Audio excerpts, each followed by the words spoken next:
Ayan guys, nagsimba kaming Quiapo. Kami ng anak ko. Ayan, napakaraming tao. Diyan lang kami sa labas guys. Ayan, nakita nyo naman, halos di makadaan ng mga tao. Kasi first Sunday yan nung kapiyastahan ng Poong Nazareno guys. Nagpa-bless ako nga pala ng langis. Ang ganda yon, pamahid sa likod ng mga bata. Nagmotor lang nga pala kami ng anak ko. Ayan, motor niya ang ginamit namin. Madali lang yung biyahe. Umalis kami ng 6, then nakauwi kami ng 10 o'clock.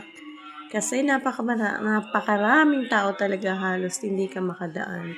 Kaya ayan, syempre ginabayan ako ng Poong Nazareno sa aking paglalakbay papunta rito sa bansa ng mga Arabo. Ayan. Ayan, tingnan nyo. Ulo lang ang nakikita kasi nakakaya naman manutok sa mga mukha nila. Kaya hanggang taas lang ang pagkuha ko. Ayan nga pala, nasa labas lang kami guys. Ayan, sa malaking television lang kami nanonood. Ayan yung anak ko nakasombrero. Nagpapabasbas siya ng langis.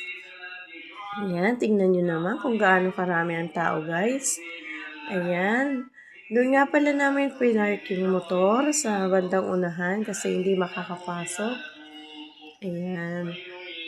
Ayan na, kukuhanin na namin yung motor. Ayan, nakaangkas nga pala ako. Naku, pagkagaling namin dyan, pumunta pa kaming Blooming Treat para bumili ng mangga. Then, tsaka na kami umuwi. Ayan.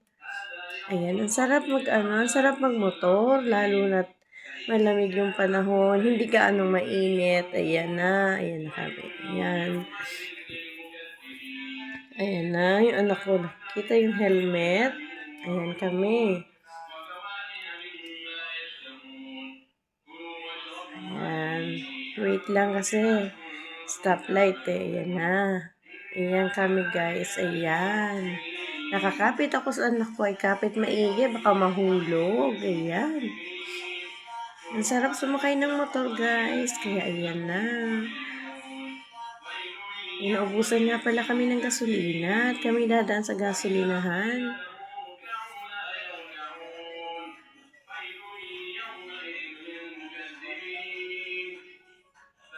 Ayan, nagpagasolina na kami para diretso na yung biyahe namin.